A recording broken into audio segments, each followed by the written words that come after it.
Hello, everyone. Welcome to Toad TV. I am Mary Beth. I'm Helen. We are the creative hands and minds behind Toad Hollow. And welcome. You are seeing this starting on Tuesday, July 16th. We are filming it on Monday, July 15th because we have a break in the housework that's going on. So we are taking advantage of it so you don't get to hear all the saws and drills and good things that go with replacing pipes. Right. For those of you that tuned in for the live on Friday, We apologize. we apologize. That was not our best work. That was a dumpster fire. However, we took it down because it was a dumpster fire. So those of you that did not see it, you kind of missed out on. We had an electrician / plumber company come to price out putting in stand-up air conditioners, and they told us that we needed to replace all the brass piping in our basement, of which there is a lot. Right. So the air conditioners are on hold because running water is more important than, comfort. And running water staying in the pipes, not dripping all over the basement. So he is here today starting the work. He will be here today and tomorrow working on it. We're in the midst of yet another heat wave here in the Northeast. So we are also trying to get this done, get everything done before noon, before it gets too hot. Yes. So we have our will to live. A lot to talk about. Right. A lot. So is there any admin stuff that we need to do? If you tune in this coming Friday, we are bringing back another color from the vault. So we will introduce that on Friday. Other than that, I don't think we really have much admin stuff. We have some orders that we dyed last week that will be going out today and tomorrow. Right. So if you're waiting on some yarn, it will be going out. For orders that came in after, say, Wednesday of last week, those will be being dyed this week, but it won't be until the end of the week because I think the heat is supposed to break a little bit. So also, one of our issues last week, it was a week full of issues. Our spin dryer that we use to spin out the yarn after we wash it went kaput, and that is not coming until the end of the week. So we don't die till that comes. Yep. So we will be doing all of that, I think, Thursday, Friday. Yeah, Thursday, Friday. Because I think Wednesday is supposed to be the hottest day. Yeah, or the end of the. I think tomorrow's supposed to be. Is tomorrow the 101? Yeah, tomorrow's technically the hottest day. All right. But Wednesdays, I think, supposed to be more humid. So I think it's a toss-up. Lovely. It's going Absolutely to be lovely. So what we have been doing is getting some work done on projects. We have projects to talk about. This past weekend, we just took a reading weekend. Little bit of work on stuff, but mainly we read. Yeah. And I mean, it was so nice just to have a couple of days where you can relax. You can't do a lot because it's so damn hot. So you just sit in front of a fan and read. Yeah. And have doze water and ice pops, and life is good. Yeah. So that is. I have to tell you, the Whole Foods 365 push-up fruit pops getting us through the summer. Oh yeah, that they're and so watermelon. good. Those are really, really, really good. Yeah. Those are really, really delicious, and they're the perfect size because you get that sweetness that you want, and it cools you down. Right. But it's not too much. Yeah. It's like 80 calories a pop. Yeah, no, it's really, perfect. You get a little bit of sweet. So we are both the water, drinking lots and lots of water, hydrating. Okay. We also have a book haul that came in. We got a couple of deliveries of books, so we have those to talk about, and we have knitting and cross stitch. Yes, got lots and lots. Helen's got FOs all over the place. No, I only have one. Okay. All right. Well, do you want to start then with your FO? Oh, sure. Okay. I have finished my first pair of puffle socks, the cockle shells version. I love this pattern. It's such a fun pattern to knit. It knits up super fast. I think I did my foot, and I have a big foot. It really distortedly big. But I think I did it in like a day. Okay. Like just a couple hours. It just it's 50 grams of sand and 50 grams of cockle shells to make up the pattern. It's the pattern call has the shadow wrap heel, which I've never done before, and I have now done. Multiple times. Yes, and it's an easy heel to do. It would work with if you do heels 2 at a time too. Okay. If you were doing your socks 2 at a time. So yeah, love it. Have you picked up the second sock for the Welks one? No, Not yet. I was working on my sweater, which I'll show in a minute, and Okay. something else, which Okay. I'll also show. I have to do the ribbing. I always hate the ribbing. Oh, okay. You know, and I insist on doing twisted 1x1 ribbing because I like the look of it. Right. So I just have to pick it up and do it because it's like, an hour's worth of work to get the ribbing done. But it looks really, really yeah. good when you're done, though. Yeah.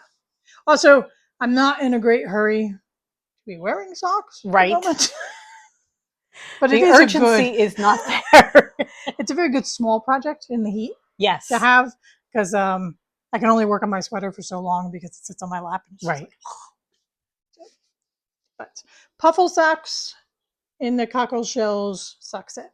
Speaking of socks, I have picked up my Maleficent Girl socks. I'm not even going to say what the pattern is because I dropped it halfway through because I couldn't figure out where I was in the pattern. And it was just one of those times where I just went from whatever the pattern was to a 2x2 rib and just kept going with that.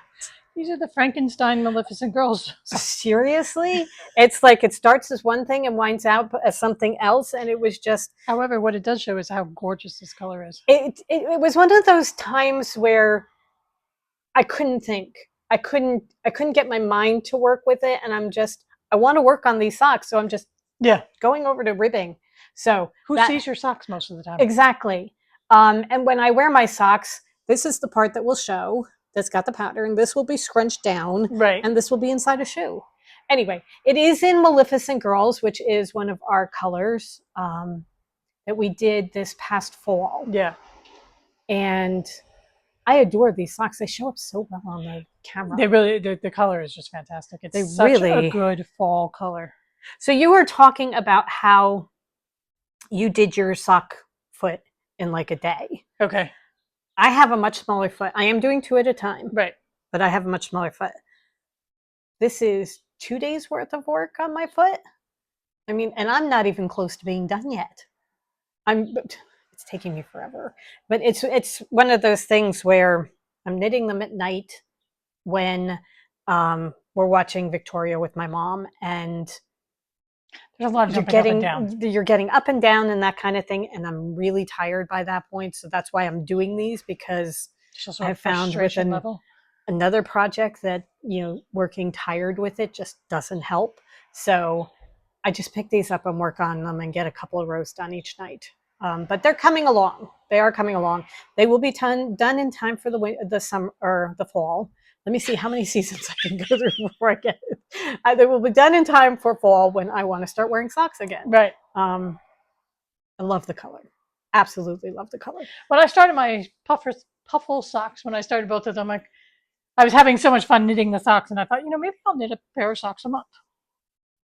But then I have so many other projects that it just kind of falls by the wayside. Yeah, but I do love having my socks. And if I have a ton of hand knit socks all knit up, then I might, be more prone to knit them for other people. Oh no. Nope. Socks are one of those things that I knit for me and me alone.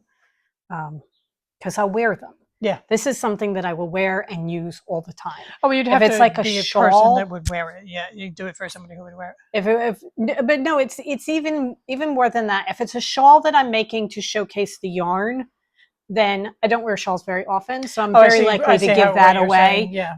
Socks I will use. Yeah. So, sorry, good folks, they're mine. Not giving those up. Okay. Next, I have been slowly but surely working on my Dingley Dell sweater. That I am doing in Welks and Sand from our Beachcomber collection that's out right now. I have finally joined in the round. The joining has happened. It's a V-neck sweater, so you do the back and the shoulders and the front all together, not kind of flat. You do it flat. Going back and forth. And then once you get your V-neck done, and it is a very deep V-neck, or at least it looks like one, then you get to join in the round. You are going to put 1.5 to 2 inches of ribbing. That's what I figured, because I was looking at it yesterday, and I'm like, okay. This is going to be an off the shoulder so, and very deep décolletage. No, you put this like might be my come hither sweater. No, you put like 1.5 to 2 inches of ribbing. So anyway, I've gotten several inches from the join, because now it's just literally you're just knitting around and around and around, and every 26 rows you change colors. This is where gorgeous. I was last podcast. You can see how much I've done. Cool. It is. I love these two colors together. Those two colors together are stunning. And it's just going to be such a great spring. I would say summer, but there would be no way in this weather I would put wool on my body. Right. However, if I were going someplace or working in an office, air conditioning, that kind of thing, then it would be perfect. And it's also going to be the perfect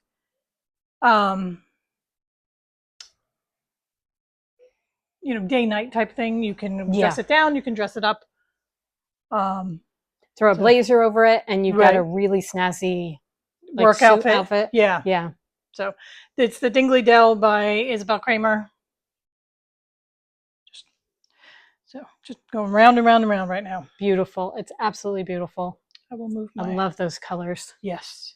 The whelks, you can, in the color blocking, you can really see where the blues come in.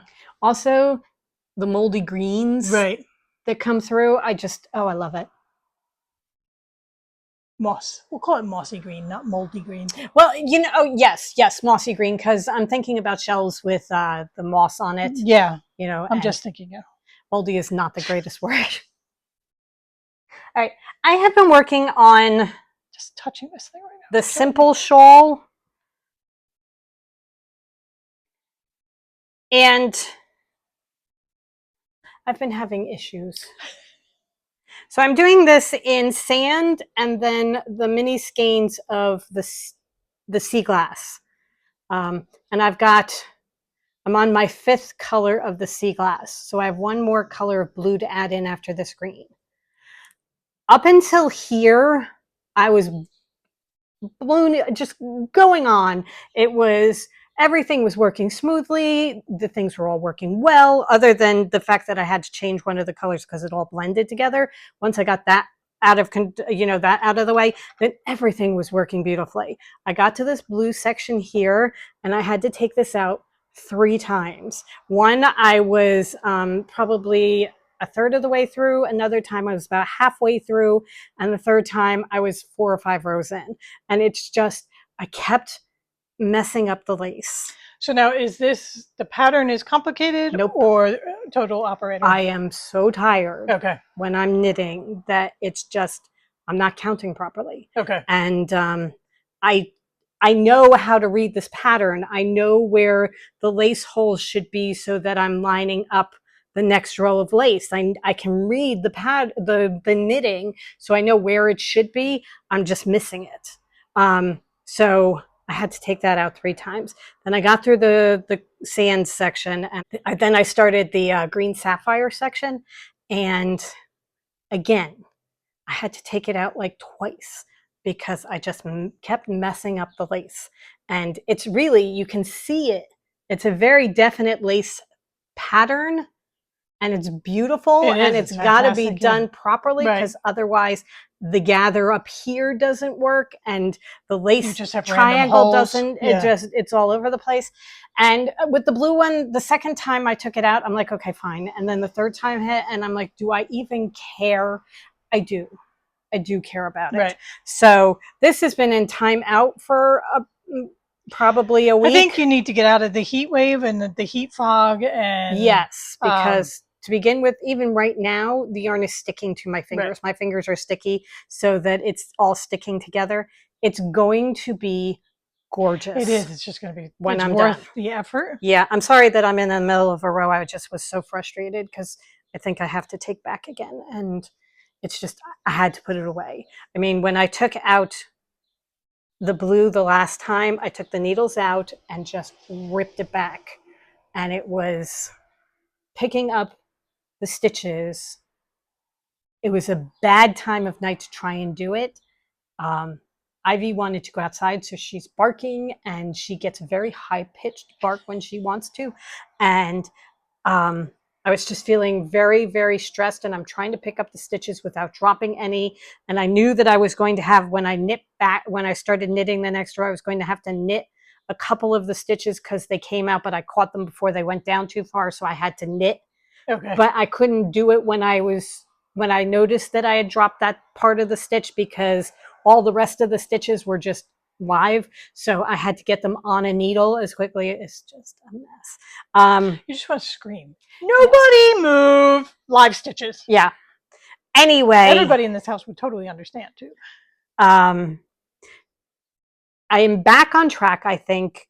I have to just look carefully at the last row and see where I am. But other than that, I think I'm pretty much on track. I just have to have the headspace to do it. So this is in timeout for a little bit just because there are times for socks and times for more complicated. Yes.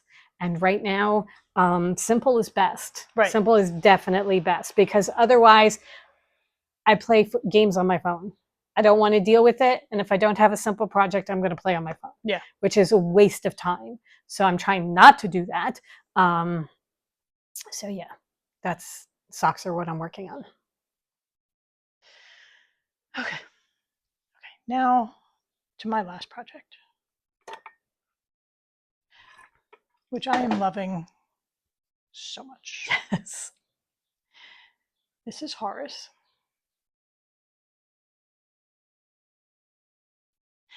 He is the Good Bear pattern from Susan B. Anderson. Sorry, we have to take off his pants for a moment. He's going to moon you. He's going to moon you. Now, there is a design flaw in the pants. So yes. The next pair of pants I make, I'm going to add in a couple of yarn overs.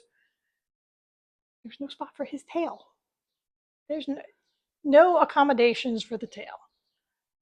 So the next time I will just, right after the ribbing, I'm going to make a note in the patterns to halfway through the row, just make a couple of yarn overs to accommodate.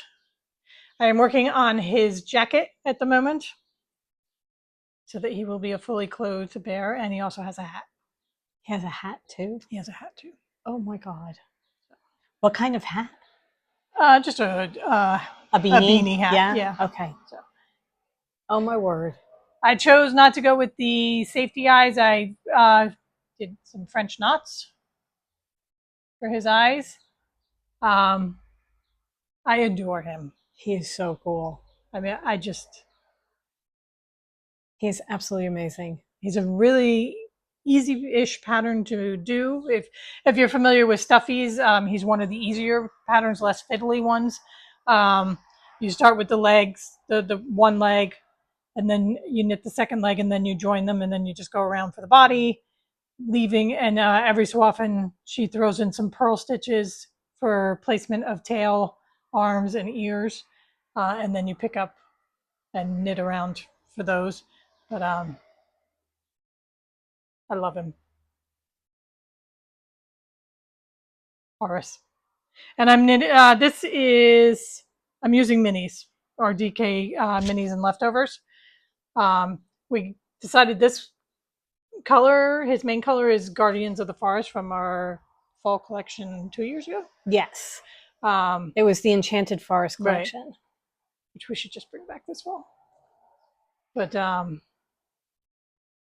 and his nose is New Jersey Peaches. Okay. And then his pants was just a green mini that I picked up. Okay.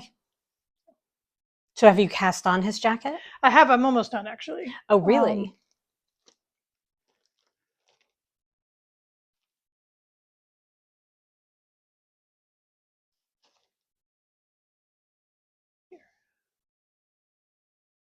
Horace, try on your jacket. I'm going to need to find small buttons because I have buttonholes. Okay. We have small buttons. Yeah.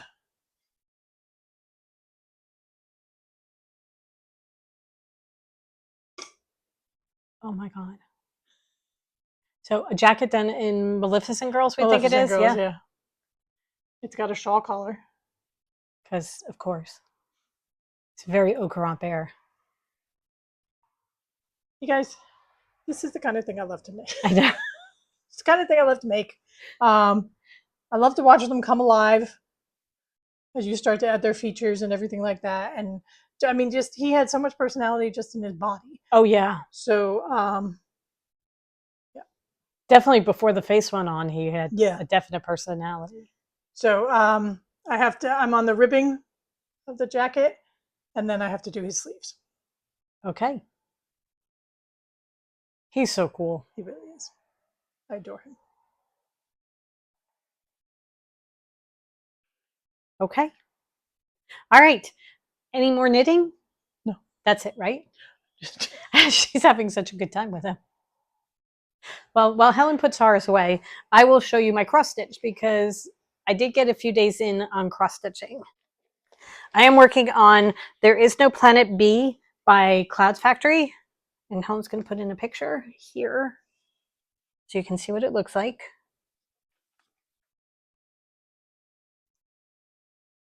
I'm doing this on Fiber on a Whim on a color called Celestine.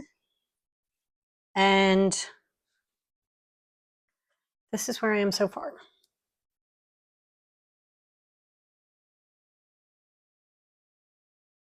Why are you done the wheel? No, I need a particular color blue. So I have to go find the blue. He's fantastic though. I thought this was a mermaid. Somebody pointed out that it's probably an axolotl, which it is. So that's kind of cool. I think it's a kind of shrimp. And then I did the seaweed down here, and I've been working on the whale. I have to fill in with the dark, dark blue because I ran out of it and have to go find it. But that's where I am so far. I'm pretty sure there is a dolphin here going across up here in between the whale and the puffin. And I'm just working my way over now. So that's how it looks so far. It's fantastic. I love it. I really do. I'm enjoying this very, very much. So I'm continuing to work on this on days where I have a little bit of free headspace. And daylight. Yes. You sound very whiny. I don't want to be whiny. Okay. I am still working on my forest house with the fox and the goose. This is by Owl Forest. Oh, right. Sorry.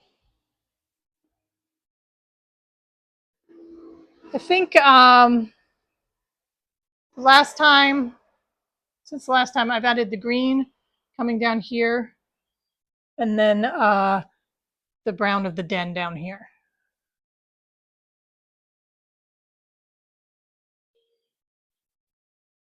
And I noticed that she's got a braid. Does she really? See? Oh my god. It comes down, she has an orange braid because the bow. Right, okay. Is what clued me in that it's a braid. Oh my word. Which I thought was so neat. That is. It's that tiny little touch that just makes it so different and whimsical. Yeah. That is beautiful. Yeah. So I'm probably 2/3 of the way done this bottom page here. And then I have obviously the whole other half to do. Very cool. It is. I love working on it. But there are just days where following a pattern is not in the cards. Yeah. Okay. All right. So, shall we move on to books? Yeah. All right. First up, we got a book haul. Got a bunch of books delivered. We got our Book of the Month Club books. One of them is The Lost Story by Meg Schaefer. I just finished reading The Wishing Game by her. Loved it. Absolutely loved it. Gave it 5 stars. So this one I'm really looking forward to reading because this one is inspired by C.S. Lewis's The Chronicles of Narnia. This wild and wondrous novel is a fairy tale for grown-ups who still knock on the back of wardrobes just in case. So I think this is going to be lots and lots of fun. You need to go no further. Yep. So, okay. Then we got Husbands and Lovers by Beatrice Williams. I know nothing about this book. Meredith picked the books this month. I did. 2 women separated by decades and continents, but united by an exotic family heirloom, reclaim secrets and lost love in this stunning novel from the best-selling author of The Summer Wives. Well, that sounds fun. Yes. That's very good beachy. That's it. You know, Summer I thought reading. both of them sounded like really good summer reads. Yeah. All right. So then I had read 7-Year Slip. The 7-Year Slip by Ashley Poston, and I enjoyed it very, very much. I really loved it. It was the idea of an apartment that sent you back in time, 7 years back in time, at periods in your life when you needed to. It was just a really different, interesting premise. So I got this one, The Dead Romantics, which is also by her. This is about a woman who is a ghostwriter. Her family owns a funeral home in a small town in South Carolina, and her father dies, and she has to go home for the funeral. And when she gets there, her new editor is waiting for her, only he's a ghost. So she has to figure out what's going on with that. She can see ghosts. I should probably start that with that. She has to figure out what's going on with it. And I just finished reading this in a day and a half. I started this yesterday morning and I finished it this morning. I loved this book. I loved the characters in this book. I love the idea of this book. I loved the romance in this book. Everything. I adored this book. The Dead Romantics by Ashley Poston. It's just so much fun. Really, really loved it. So we got that one. And then we also got, by Ashley Poston, a novel love story. This is about a woman who loves Hallmark movies and that kind of romantic comedy type of thing.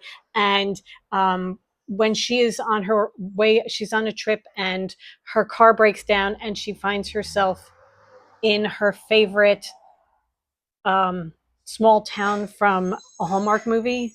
It actually is that small town, and she's got to figure out what's going on. And there's the grumpy bookseller, and good things are going to happen. Yeah. So I'm looking forward to reading this a lot. So that is another one that we got. We're going to test these microphones with the garbage truck. Yeah.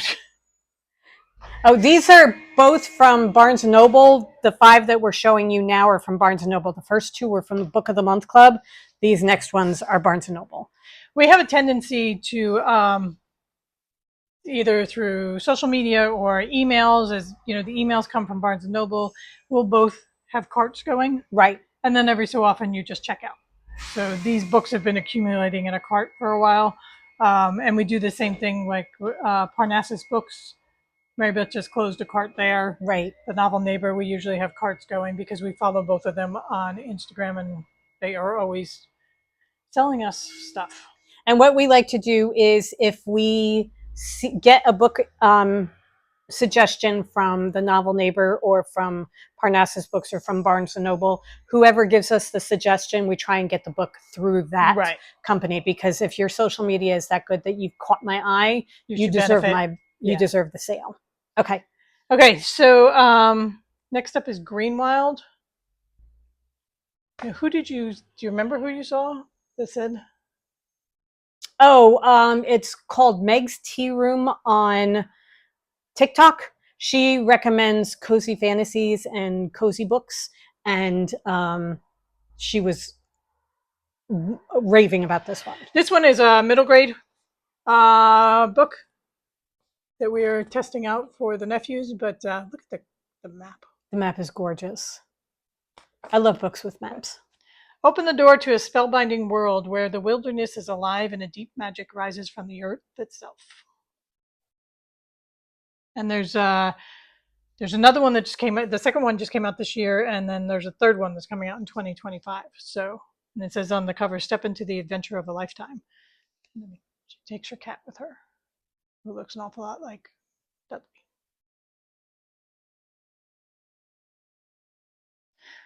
That I think is going to be a good one. Yeah. I'm looking forward to that. Then I've had this in a cart for a long time. This is the London Seance Society. This is by the author that did The Lost Apothecary that I adored. It's by Sarah Penner. And this is a spellbinding tale about two daring women who hunt for truth and justice in the perilous art of conjuring the dead. So it takes place in an abandoned chateau on the outskirts of Paris. And it sounds spooky and weird. It's taking place in 1873. Beautiful cover. It's gorgeous cover, but I think this is going to be good. And I really, really liked The Lost Apothecary. Did you ever read that? No, Okay. it's on my list, obviously. That one, I loved that. So when we saw this, I thought, oh, we have to get that. The last one, Marybeth picked it up and she's like, I have no idea why we got this. I take, when I'm doing social media and I see a book that sounds really interesting that somebody who's not a bookseller is recommending, I take a screenshot of it. And evidently I took a screenshot of it and put it in. So it's a remarkable retirement of Edna Fisher. And then we read the back. It says, you're never too old for adventure. When you're a geriatric armed with nothing but gumption and knitting needles, stopping a sorcerer from wiping out an entire dragon-fighting organization is a tall order. Oh, okay, so that's why we got that book. Right. I mean, knitting, dragons. Right. I mean, look at the chapter art. You've got a sword and a knitting needle through a ball of yarn. That's just so cool. Yeah. So those are that's our book haul for this week. I do have 2 books coming from Parnassus. However, they are on back order because one of them, because it was such a popular post that they ran out of books. She ran out of books. When Ann Patchett stands up there and tells you to read this book, people go through and buy the book, which is a good thing. Very good thing. Okay, so now that we've done our book haul, we're going to talk about the books that we're reading. Right. Okay.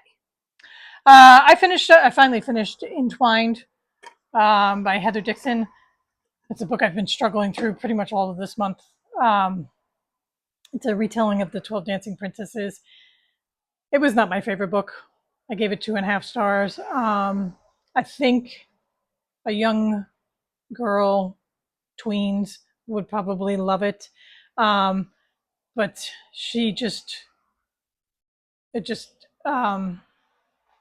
wasn't my favorite book. Okay. We'll just go with that.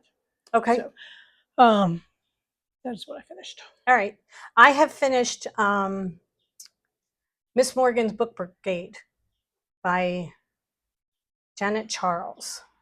I loved the idea of this book. I thought it was a fantastic idea. It's about a woman who, it's about a group of women, the Cards, who are volunteers, and they go to France after World War I. They're led by Anne Morgan, who is J.P. Morgan's daughter, and she gets a bunch of wealthy volunteers who come, and they are helping the villagers of France who have been ransacked by the Germans. These people have lost their husbands, their children, their homes. Things have been bombed, their mines left over, and this group of women comes through. She gets donations from her wealthy friends, and so she's coming with food and vegetables and clothing and things to repair the houses. And this group of 20 or so women are the ones that are dealing with these villagers because they are shell-shocked, literally, and drawing them out of the rubble and getting them back into a community again and that kind of thing. It was a great idea. And part of what they do is they bring over a librarian, a children's librarian, because they're going to rebuild the library, because these villagers or this community has barely enough money to buy food. They do not have money to buy extra things like books. So they're setting up a library where books can be checked out and that sort of thing. And it is during World War I. The war is not yet over, so there's that going on. It's all based on true events, so it's a really fascinating time of history that I didn't know a ton about. I was very, very interested in it. I thought the characters were really good. There were parts where she was very verbose, and then there were parts where she was very, very sparse. And there was one part where, and this is kind of an editing thing, but she was writing about how they were knocking on someone's door and she opened it just a crack and she wouldn't open it any further. And then the next sentence is they're sitting at her butcher block having tea. And then another part was in present day, there's a woman who is researching this organization, the Cards, and they're talking about how she's researching and going through these boxes and that sort of thing. And then there's a paragraph where it obviously was supposed to be somewhere else because it said that her interview went very, very well, and she think that the man who was running the interview liked her very much. And then it goes back to her researching things in the cards, in the boxes. And I mean, it's just completely out of the blue. It has no place there at all. So there were issues with the writing of it, but the book I found, the story I thought was very, very good. It just was not very well written. And then at the end, worth slogging through, or I gave it 3 stars. Okay. So I gave it 3 stars because I did like the story. At the end, she's got almost the Wikipedia pages for each of the different people that she is talking about. Okay. And I don't know if that's actually the Wikipedia page or whether it's, notes that she took that she then put into little blurbs type of thing. But as I was starting to read those, it's word for word what she's written in the book.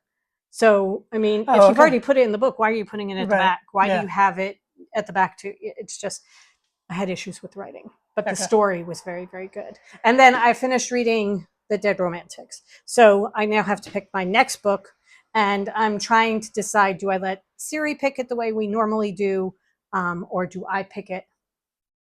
Sorry, she came on. Do I pick it myself? And I'm really kind of leaning towards I may pick it myself and just pick up the next Ashley Poston, a novel story, because I love The Dead Romantic so much that do I just go into another one by her? Or do I save it and know that there's something really good waiting for me? I don't know. We'll have to see. I generally go with having her pick for me, just because I decide, nope, I'm going to pick one of my own, and then I can't decide what to pick. So like, okay, fine. Well, I tried to have her pick the next one for me, and she picked 2. Both of them were on the Nook, and my Nook is dead. It's now charging, but both of them were dead. The actual Nook was dead, so I have to. It's charged now, so if she picks another one from the Nook, I have to do it. So I had her pick. I don't want to say the name because she comes up on the phone. My next book, and when I saw what it was, I'm like, really? I don't want to read nonfiction.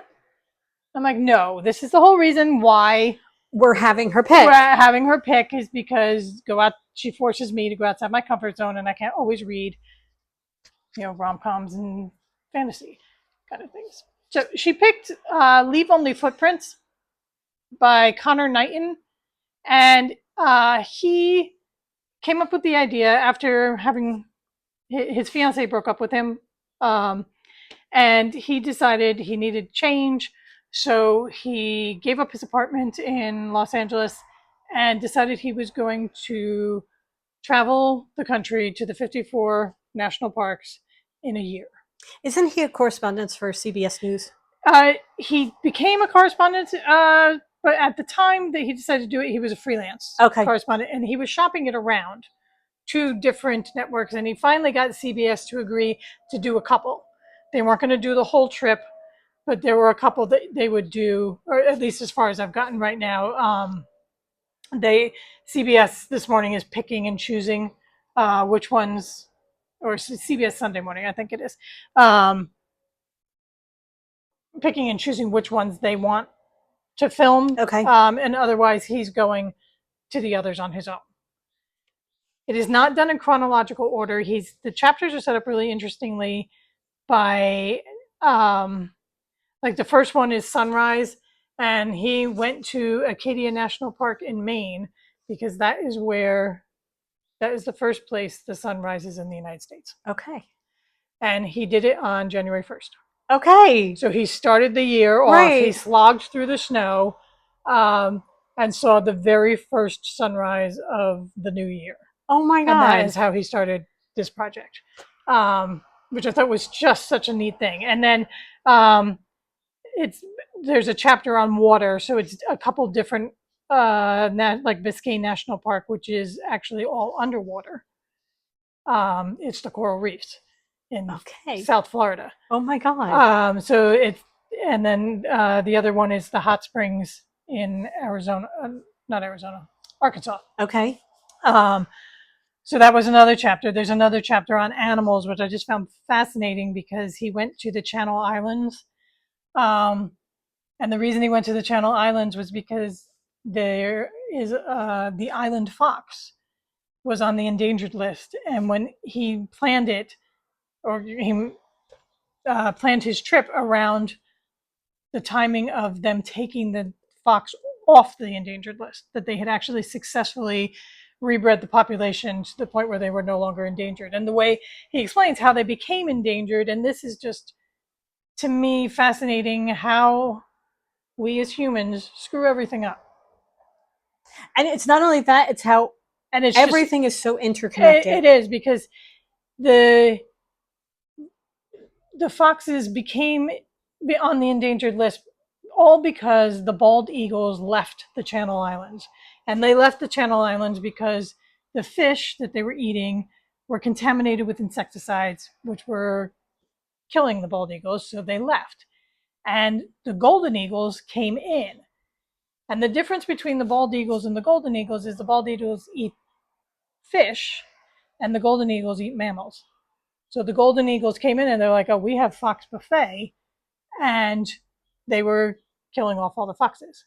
So the way they got them off the endangered list was they got rid of they rehomed the golden eagles into Northern California, got the bald eagles to come back, and the foxes got to regenerate. So it's just fascinating. And I mean, there's the bit with the condors, the California condors, where they were being hunted and their eggs were being stolen by egg hunters. I didn't realize there were people who do that kind of thing, but anyway. So California had a concerted effort where they stopped the egg hunters, they stopped hunting of the condors, and the population started to grow again. But then it started to deplete, and they couldn't figure out why. And it came down to they were dying from lead poisoning because they were eating the leftovers from the hunters. The hunters leave behind, which is to me just gross. Anyway, but they leave behind the guts and everything. And there were shavings from the bullets that killed the animal. And the condors were ingesting the shavings and dying from lead poisoning. So again, we just screw everything up. If we could just leave things alone, everything would be fine. Because right now I'm reading about the sequoias and how, and the redwoods, how the National Park Service had to come in and make them national parks to stop the lumber industries from taking down these gorgeous and decimating these gorgeous trees. So it's just fascinating. There will be trips to national parks in our future because one of them is all about sound and how he goes to the White Sands National Park and how the dunes, the quiet that the dunes create. Okay. And then there's a whole thing about how you think of, that automobiles are polluting the parks because just by the invention of the automobile and the automobiles driving through the parks, there is a pollution factor. But then there's also the noise pollution that they cause. And he noticed it so much when he was standing in the dunes because he said you hear them, and what it is in something so quiet like the dunes or the forests, the birds, their mating call doesn't go as far as it should because there's the noise pollution from the cars. Okay. So they're not mating as much as they should be. Oh, wow. And the elks in Yellowstone that feed along the roadside Right. are not as defensive as they should be because they're getting used to the noise. Okay. So that they're not listening when they get back into the forest. They're not listening as much as they should be to their predators, kind of things. It's very interesting on the beauty of the parks, and then again what we do as humans. Yeah. So I mean, there's a certain amount that has to happen, progress. But just what the Park Service is doing to try and take these little pockets, right, and maintain them as much as possible is just such a good thing. So I'm glad I picked it because I remember this was on What Should I Read Next, one of their podcasts. And it was when they were talking to each of the people that work at their podcast. Ann Bogle does it. And I'm pretty sure this is from her husband. Okay. And it was just, I thought it sounded really, really interesting. And it might get us interested in going to the state parks. And I think it is doing its job. Yes. I mean, look at him with the tree. I mean, I think we have big trees. We know nothing. Yep. You know nothing, Jon Snow. It's so yeah, it's just fascinating and wanting, because in the front of the book there's the map of the parks. Okay. And I find it very, very interesting.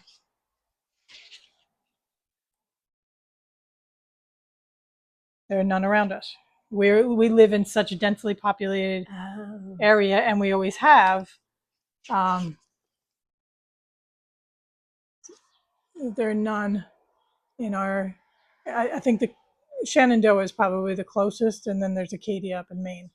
But in the Northeast and in New Jersey, New York, Pennsylvania, there's nothing. So now are these just the parks that he went to? No, these are the national parks. These are all of them. These are the 54 national parks, and there are some in Alaska and Hawaii too. So it's just, we don't know because we have grown up here, we being us, the two of us. And our vacations were mostly South Jersey. Right. And then we have personally, our chosen vacations had been man-made things. Yes. Disney. We went to England, and that kind of thing, or a relaxing vacation where you're not necessarily, and the nature that's out there that you and I can't even fathom. Right. Just very interesting. We have to do it. Yeah. That is definitely a bucket list because we need to experience this. Right. And the idea of just, like going up to Maine and getting up in the morning, and I don't need to do it on the 1st of January and slog through snow. I'm not that crazy. Yeah, you give me a couple of years in the parks and maybe I'll get there. But however, going up in the summer or in the spring and getting up in the morning one day and taking the dogs and going watching the very first sunset of the day or sunrise of the day, just really kind of, it gets you going. Yeah. That's really cool. I like that a lot. Okay. Very cool. All right. I am listening to Hollow. Sorry. Get this up. I am listening to Hollow Kingdom by Kira Jane Buxton. This is an apocalyptic fiction novel that is told from the viewpoint of a crow. He is a very foul-mouthed crow. He refers to most people as mofos because that's what his owner referred to them as. His name is Shit Turd, so you can see, what you're working with there. He is traveling with a dog, and there has been a disease that has taken over and turned all humankind pretty much into zombies. So it's very, very interesting. It's really interesting. It's more from the animal kingdom's viewpoint because the people aren't really part of it anymore. It's fascinating. So I am enjoying that. It's fun. It's a very lighthearted Different. take on things, but yeah, no, it's good. I'm enjoying it a lot. So I am probably about halfway through that one and just having a great time with it. I'm continuing through with the St. Mary's series by Jodi Taylor. I believe I'm on 6, and it's What Could Possibly Go Wrong. And I realize there's probably a short story in between 5 and 6 that I missed. Okay. Because there's a plot point that Okay. you don't. I mean, you can figure it out very quickly, but it's like, oh, they're talking about something that happened that did not happen in book 5. Okay. So it's just, I think she probably had little short stories that she was doing Right. in between. So I just have to go find that. But I love them. I love the characters still. Oh, yeah, they're so good. Yeah, and it's just, her writing is just so light and whimsical and fun. It really is fun. Yeah. And it's really interesting the points in history that she chooses to go to. So some I know nothing about, so that it's getting me looking things up and that kind of thing. Cool. So. Very cool. Okay, so viewpoint, what we've been watching, we watched Ant-Man for the first time. Never seen that before. Right. That was fun. I saw a clip on Facebook or YouTube or something like that was Paul Rudd talking about the last scene that he filmed with Michael Douglas. And Michael Douglas, they were filming Michael Douglas, and he was going to reenact Sharon Stone's bit from Basic Instinct. Only he got all tangled up in his pants. And it sounded like he was just being so funny about it. So, and we like Paul Rudd, so we're like, okay, let's watch Ant-Man. So we watched that one day. And then yesterday we watched If with John Krasinski and Ryan Reynolds. And that's just a heartwarming, yes, lovely little movie. It really is. It's so nice. We cried, we laughed. It was good. It was really, really good. And then we're doing Victoria with my mom. So we're on season 3 of that right now. And that is really, again, that is such a well done show. Everybody in it is so good. And we're catching up on season 46 of Survivor. Right. So that is what we were watching. Yeah. But yeah. Been kind of slow days. Yes. Not getting a ton of get what you can done in the morning. Doing, we have to do this, and this today. We pick 2 things that we try and get done every day and then count it a win. Okay. So I think that is just about it for us. I think so. We are going to go down and get yarn ready to send out so that can be on its way. And we'll be back on Friday. Yes, we will be back Friday with a new yarn. Right. New yarn color. We're going to try and figure out our YouTube issues that we had last Friday. Right. And go from there. Yep. All right. So we hope you guys have a great rest of the week. Go forth and create. And we will see you on Friday, 12 noon Eastern Standard Time. Live. Bye. Bye.